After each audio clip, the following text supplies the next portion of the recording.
안녕하십니까. 원주권 뉴스입니다. 강릉 펜션 사고로 치료를 받고 있는 학생 7명 가운데 2명이 의식을 회복했습니다. 5명을 치료하고 있는 강릉 아산병원은 어제 학생 1명이 의식을 회복한 데 이어 오늘 추가로 1명이 더 의식을 회복했다고 밝혔습니다. 앞서 의식을 회복한 학생은 일반 병실로 옮겼으며 추가로 회복한 학생은 물을 마실 수 있을 정도로 좋아졌다고 설명했습니다. 원주 세브란스 기독병원에서 치료 중인 학생 2명은 의식 저하 상태인 것으로 알려지고 있습니다. 전국 택시업계 총파업에 맞춰 원주와 평창 등 도내 일부 시군의 택시 운행이 내일 하루 동안 중단됩니다. 원주 지역 개인 택시와 법인 택시 1,841대가 내일 0시부터 밤 12시까지 파업에 동참하고 평창 지역 택시 122대도 내일 새벽 4시부터 24시간 동안 운행을 멈춥니다. 횡성 지역은 개인 택시만 운행을 중단하고 법인 택시 40넉대는 정상 운행할 예정입니다. 택시업계는 내일 서울 여의도 국회 앞에서 카카오를 비롯한 카풀 서비스 도입에 반대하는 대규모 집회에 참여할 계획입니다. 횡성 한우와 관련된 다양한 콘텐츠를 즐길 수 있는 횡성 한우 체험관이 오늘 정식으로 개관했습니다. 횡성 한우 체험관은 횡성 문화체육공원의 지상 3층, 연면적 2,000여 제곱미터 규모로 신축됐으며 한우 요리 체험실과 전시장, 가상놀이 공간 등을 갖춘 한우 스토리텔링관이 마련됐습니다. 특히 한우 떡갈비와 소시지 만들기 체험을 할 수 있는 한우 요리 체험은 지난 한우 축제 때 시범 운영돼 호응을 얻었습니다. 일군수 지원사령부 이전을 위해 개설하고 있는 군사시설 진입도로 일부 구간이 개통됩니다.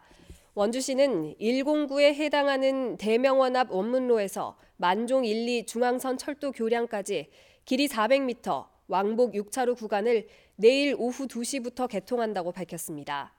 이에 따라 만종 1, 2와 우산동 지역 진출입이 개선되고 출퇴근 교통체증도 다소 줄어들 것으로 기대하고 있습니다. 한편 군사시설 진입도로는 총 연장 1.2km로 사업비 320억 원이 투입되며 오는 2021년 완공을 목표로 하고 있습니다. 연말 어려운 이웃을 돕는 나눔 캠페인에 기부 한파가 이어지면서 사랑의 온도탑도 얼어붙고 있습니다. 강원사회복지공동모금회에 따르면 현재까지 모인 기부금은 19억 7,600만 원으로 작년 같은 기간 31억 6천만 원의 62.5% 수준에 그쳐 사랑의 온도탑도 20도에 머물렀습니다. 오늘은 횡성군청에서 순회모금 행사가 열려 횡성 지역 주민과 기관, 단체장 등 100여 명이 따뜻한 온정을 나눴습니다.